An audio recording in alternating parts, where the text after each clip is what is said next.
I Mr. Yellow again? Am I Mr. Yellow again? Yeah, probably.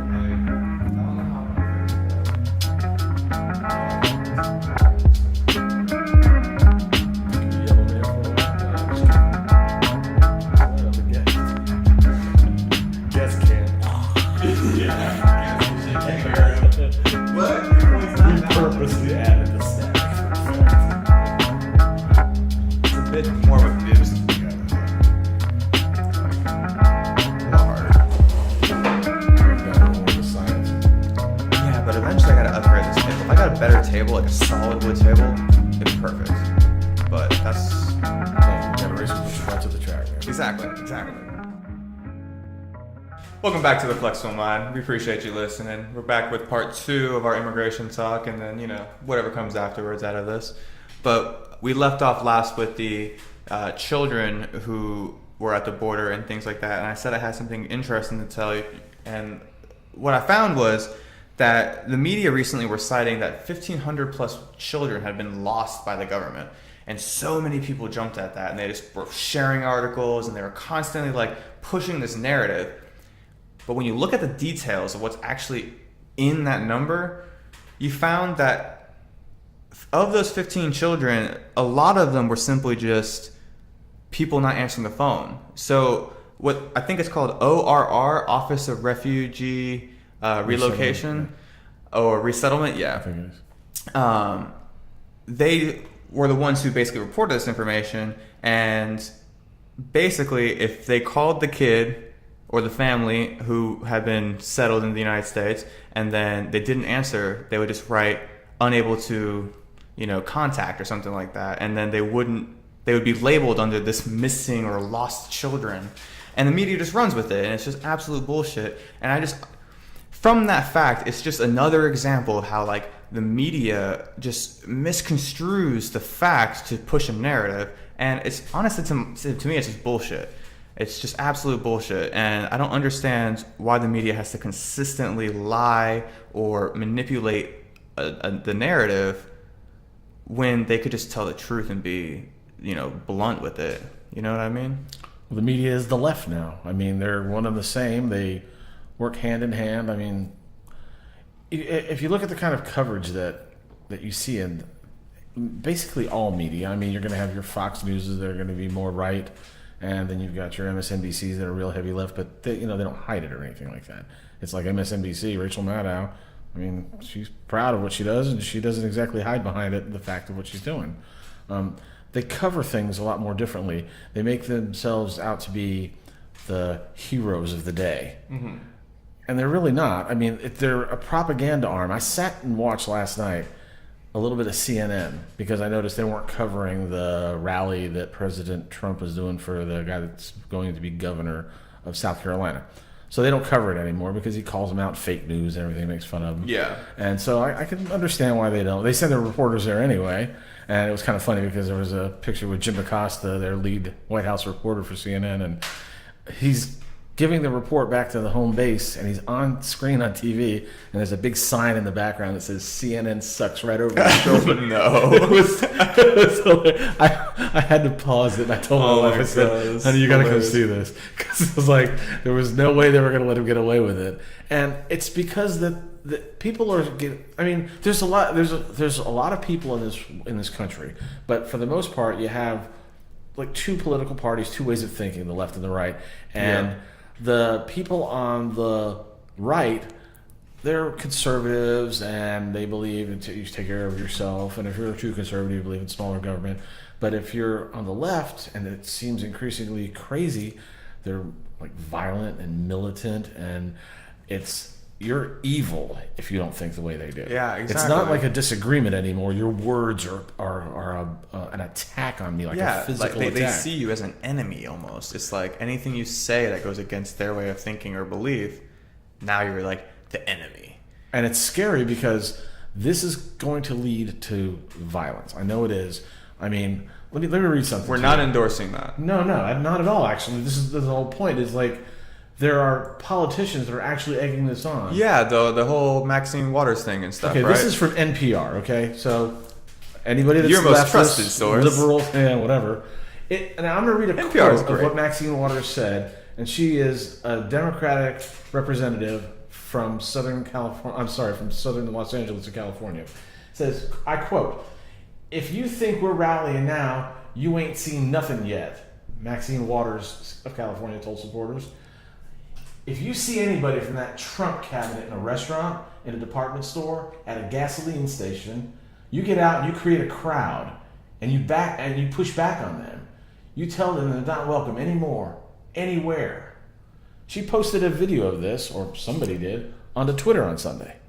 You're serious? So it's on the internet. And I think the Democrats are like telling her, "Hey, you're shut up." It's like you're ruining it for us. The election's coming up. No, for you're real. Crazy. Like, and you're crazy. Nobody wants that level of no, just why would you bring that much negative attention towards you? It's not just that, it's militant. It's like almost you're calling for people to attack other people in a way. I mean, we're here in the United States. This is not some sort of, we're having martial law, and the government should be, and she is a government representative, be supporting, like, taking away somebody's right to be able to go out and have dinner.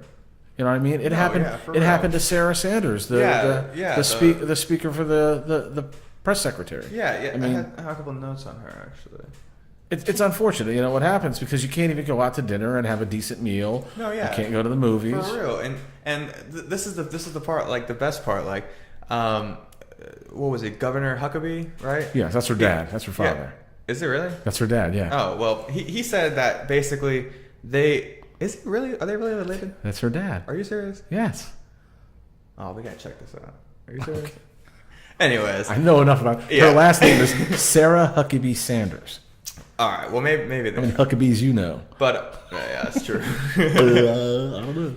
But well, it said that they had like gone out to dinner and they had got kicked out, and it was like a family. It was like 8 people, like her and her 7 family members, and then they leave. Her and her husband go back home, and then the restaurant co-owner rallies a protest against the rest of the family at a restaurant across the street. The odd part is that fuck? her family, which is her in-laws, I'm gathering, and they're not. They even told the restaurant owner, this crazy lady, Wilkinson is her name, I think, some crazy nut job. He even told her out in the parking lot. He's like, "Hey, I'm a liberal. It's like, why are you bothering me? They went home. Yeah, I have that quote right here. What happened? What did he say? He said, okay, so Governor Huckabee said, finally, one of Sarah's in-laws, who happened to be very liberal, it's her brother-in-law, went in the street and said, look, Sarah's already left. She didn't stay for obvious reasons. She's had all she needs tonight.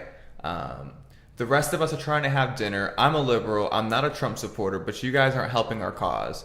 So, it's just not it's not just what happened at the restaurant in the first place. She took it the co-owner took it to the next level by harassing the family at another restaurant. It wasn't bad enough that they just like denied them access at their restaurant and establishment. No, you got to like impede their livelihood somewhere else because you disagree with them on politics.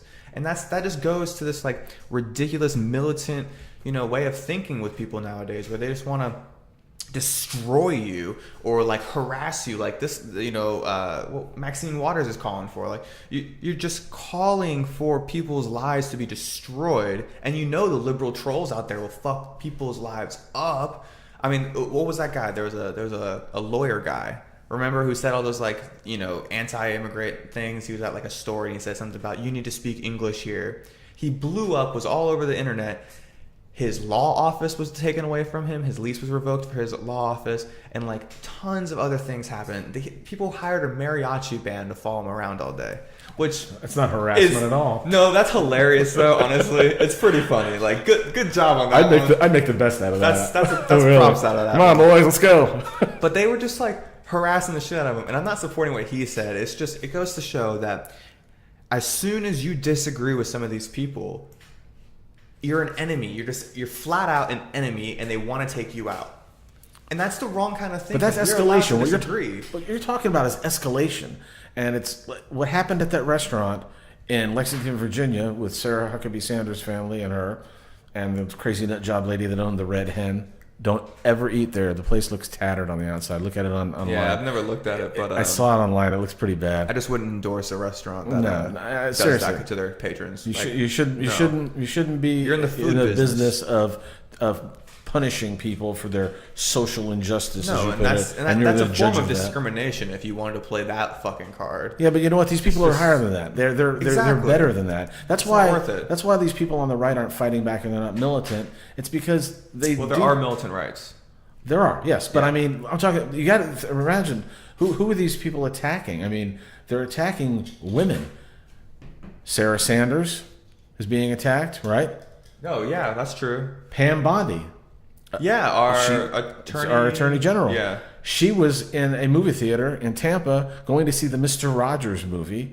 Somebody noticed her in line, saw who she was, got a whole bunch of people together, started giving her a bunch of shit. She was there with her boyfriend, and she had to tell her boyfriend, hey, keep calm because these people are trying to get us into a fight with them so they can sue us and make a big stink out of it. I saw her in an interview, and she actually said that one guy was like leaning over her talking like aggressively at her and like ended up spitting on top of her head, she said. Yeah, but she even said, hey, you know what? That's no big deal. It might have been an accident because he was yelling so much. It might have flown out of his mouth by accident. But she was still able to, keep herself controlled and, and why the fuck is she being harassed? It's a harassment campaign. It really is. These people are out to destroy every moment of your life if you disagree with them. Kirstjen Nielsen. She's the head of Homeland Security. She's another one. She was at a Mexican restaurant in Washington, D.C. It's called MXDC. Some of these hoity-toity fancy places that charge you $1 million a plate. And $500 tacos. It seems like the management must have been okay because I saw the video. And they must be okay with it because they didn't throw these protester people out that were screaming at her, shame, shame, shame. Like she's in charge of running the government and making the decisions. She's just an employee working there doing her job. That's all they do. It's not like they have this magical power or anything like that. Exactly. President tells them you can't do something, you can't do it. If he tells you to do it, you better do it. Yeah. And that's in any administration. That was in the Obama administration, the Bush administration. But there is, to some degree, like you could say, like, I'm not going to support that, or like, but then again, like you're asking people to quit their jobs or like take a stance on something that's, I want to say trivial, but it's just, people have gotten so bipolar in their politics. They've gotten so militant in their way of thinking, ideology over logic. There's no more gray area. It's either you're on my team or you're an enemy. It's this whole mindset that's gone around American politics in the last, I don't know, from my perspective, the last like 15 to 20 years. Who knows how long it's been going, but basically my whole lifetime since Bush. As soon as Bush came in, I was finally becoming cognizant of politics and I recognized what was going on. And then like, it's just like one team or the other. And then over the years, it's just been like more and more where people are just, you're on my team or you're the enemy. But the big question though is what's going to happen at the next level of escalation with these nut jobs? When the right-wing crazy Antifa types, and when they decide beating up people with bats isn't enough and hitting them with padlocks on chains isn't enough, well, what are they going to do next? Well, I mean, if we just take a real-life situation like you were just showing, they're already calling for harassment campaigns. So if politicians, public officials. And then when you get a lot of people together who are rallying behind a cause, who are angry at a specific person, and that person's in front of them, and they're there specifically to spout, just vitriol at them, when will that finally snap and someone will get hurt? There'll be some crazy fucking guy who's so invested in this idea, and he'll bring a gun to that protest and he'll just pow and then kill fucking people. We need real solid political discourse, but not in a way where we're harassing people in their free time or kicking them and their families out and then harassing their families out at dinner or at a movie theater. Like, just disagree with them on the political floor. If they really hated Pam Bondi so much, why couldn't they just make a show like this, bring her on, ask her the serious questions one-on-one, and then fucking, if she's wrong, grill her for it. That's what CNN does. And then exactly. She goes on there, and she's not afraid of them. Pound that, and then use that to destroy her politically. No. Do you know what the funny part is that after it was odd that she went to go see a Mr. Rogers movie, the guy that's talking about not bullying, and here you have all these bullies. It's kind of ironic that she was going to see that. I mean, when when she comes out of the theater, she tells the police that were called, I guess, while they were in there, and they said, well, we'll take you out the back door. And she's like, screw that. I'm going out the front door the same way I came in. I'm not afraid of these people. I'm not going to let them intimidate me. Yeah. They hate that. And that's going to make them even nuttier than they are now. It's going to make them escalate. It already happened a year ago at the baseball practice for the Republicans when they were practicing for the baseball game. Yeah, but I think that was just a lone crazy guy or somebody. A lone crazy guy that was some other crazy people programmed by propaganda, and he actually believed this bullshit. Exactly. He was some guy that volunteered with the Bernie Sanders campaign. Programmed by propaganda. What do you think's happening at school? So many people. Question. I'm serious. This is serious. This is a real serious question for everybody. Are you on the side, and you have to ask yourself this, are you on the side that thinks that it's okay to be violent and shout people down and not allow the First Amendment and step on others' rights and their ability to even go out and live in society? Or are you on the side that thinks that we should be civil?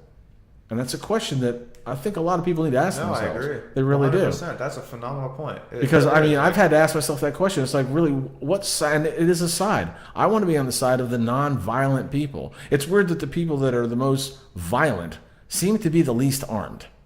The radical leftists, they have baseball bats. Yeah. They have guns. You know what I mean? It's like... But then again, like, Republicans have tons of guns, too. But I'm just saying that Republicans mostly are the people that are armed. It's the leftist people that want to take away the guns that are unarmed, and they're the ones that are militant. To me, it doesn't make any sense. I mean, if you're going to try to start an uprising, you probably shouldn't try to take away everybody's guns. But then again, like, we can't just blame all, like, the bad rhetoric on the left. To be completely just and fair, I mean, if you want to use, say, the whole Charlottesville thing recently, the right has flamed up in certain areas too. But that kind of goes to the point of it's just one side or the other. Either you're one of those alt-right crazy fucks, or you're some guy who's trying to bust a window open with a bat. Check that video out. Holy shit, that guy is weak as fuck. Yeah. Do some push-ups, dude. What are you doing? But... For real, so mean. He's an ass. Fuck him, breaking people's property because he's mad about some policy. It was a college. That's the weirdest part. I probably went to school there. You know? It's like I don't understand why they. Why do you shit where you eat, bro? It's the same reason. What the fuck? Why people burn their neighborhoods down? I don't get it. So dumb. Like, why are you destroying your own place? Well, you know what? There's going to be some sort of escalation if they don't tamp down on this rhetoric in the media. So. The media has a big part to play in this, so they can either be a little more honest and Rhetoric's good though.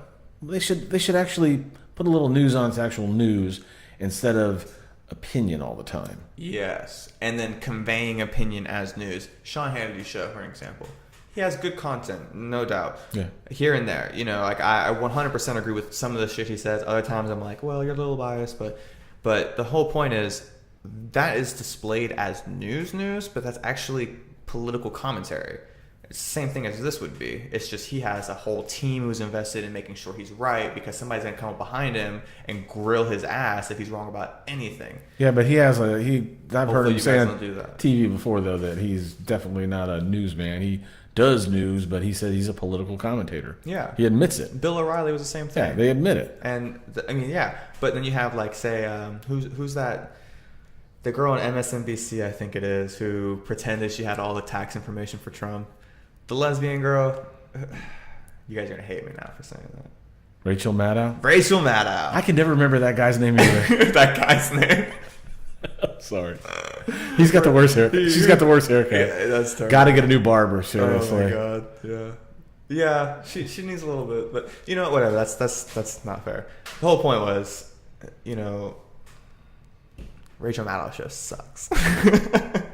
Well, they admit though that they're biased. So she's not hiding behind anything. I can respect her for that. At least she says, "Hey, this is how I think. This is how I believe, and this is what I'm gonna report on." They're not hiding. They're not pretending to be like Anderson Cooper, who pretends to be a newsman. He's not. You know what I mean? Anderson Cooper show. Anderson Cooper 360. He's a rich guy. It's a political commentary show too. It's a propaganda show. Like how often do they actually have news on these news networks anymore? They don't. It's all their opinion. Exactly. It's because opinions feed into what you agree with, and what you agree with will keep you watching. What you keep watching keeps them paid.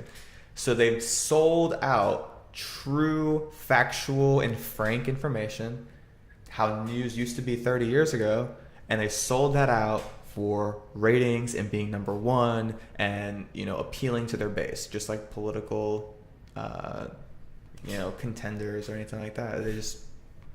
They find their base and they stick with it, and they just forget what's actually true. They don't really care anymore. Ideology over logic. And the truth. And that's what's scary, because the truth needs to come out more than ideology does, because the truth is the only thing that's going to protect us from this crazy ideology of violence. Yeah. And if the truth comes out, I think people will tamp down on a lot of this made up anger. Yeah, and the truth is only ever pulled away when you finally have these kinds of conversations like we're having, and what we're trying to do here is you have to have these conversations, like the immigration. I had somebody tell me that the conversation we had in the last video made their stomach churn. And I told them, you know, like, I apologize for that, but these conversations need to be had, and I hope I stayed true to the fact. And they even told me, like, yeah, like, I agree with what you're saying. It just hurts my feelings because I'm an immigrant too. And I felt for them, because I don't have any problems against immigrants or anything like that. I have a problem with illegal immigration. And it just, you know, you have to be open to these conversations and willing to have, you know, like, open your soul and your opinions and your heart and really fucking get to the raw details, no matter how bad of a conversation it has to be, to get to the truth. And if that's what you have to do to save a free society, then you have to do it. And we have to all be trying to promote that. If we can do it here, why can't Congress do it? Why can't they sit down together and come up with a solution? Money, money, money. Well, that's what they're there for, and maybe that needs to change. Yeah.